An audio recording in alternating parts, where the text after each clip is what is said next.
Well, hello there. Isn't it glorious? Again, another day of absolutely brilliant sunshine. But be warned, I think it's going to rain tomorrow. I was going to do a bit with my camera, but I've left it indoors. I'll go and get that in a minute. I'll do another one in a minute. So, our government is debating about the Scunthorpe Steel Works. See what's going to happen with that. One of the things that the advertising people said about my particular car was, because South Korea has its own steel industry, they can produce rather stronger steel than normal. And if they got it imported, it might not be as strong. So they could make the structures in the roof a bit thinner.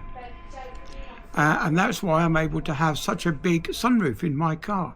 It's because even though the steel is a bit lighter, it's stronger than standard steel, so it can support the roof structure with that massive great sunroof in it.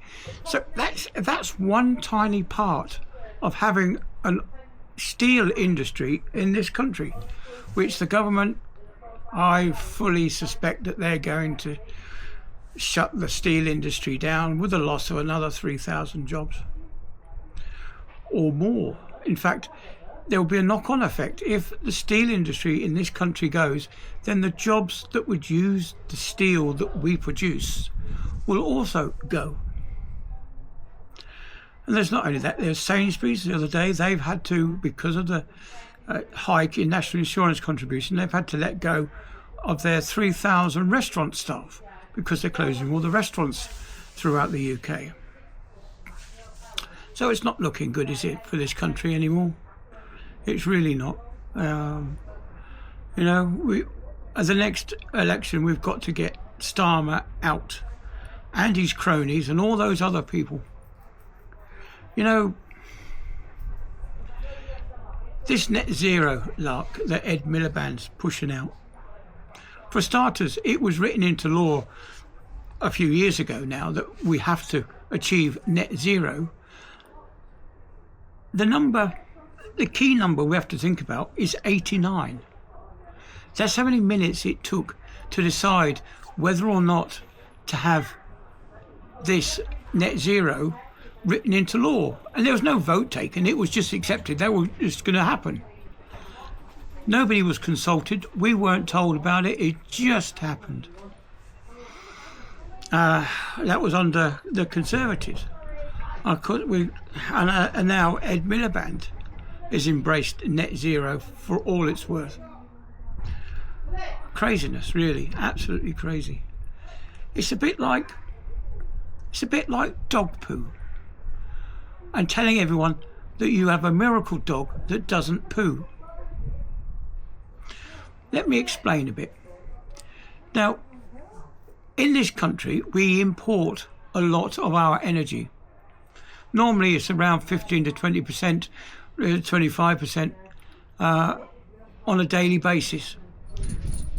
But the government, Ed Miliband, is claiming that the UK has stopped producing so much CO2. This is because we're importing it. So the CO2 is being produced in Europe, but we're getting the benefit of zero CO2 electricity because it's being produced in Europe. We're not producing it. So it's a bit like you saying, your dog doesn't do a poo, but secretly you go out and you scoop up the poo and throw it in next door's garden. But you can turn around and say, look, my garden's completely clear. There's not a single dog poo in my garden. Yeah, because it's all next door. Yeah, so that's my take on net zero. It is a load of dog poo. Yeah, not very nice. But that's Ed Miliband for you. Crazy Ed Miliband. I've been watching this energy dashboard. Oh, what's going over there? This energy dashboard all week. And yeah, we haven't been producing a lot of our own energy from renewables. It's 20% at most. Today it's a bit higher, but during the week it was a lot less. And we actually were we actually was over about 50% of it was gas.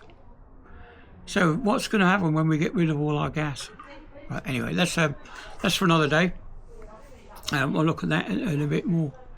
Well, isn't it absolutely glorious? Sarah's at work. Poor Sarah. She has to work in this heat.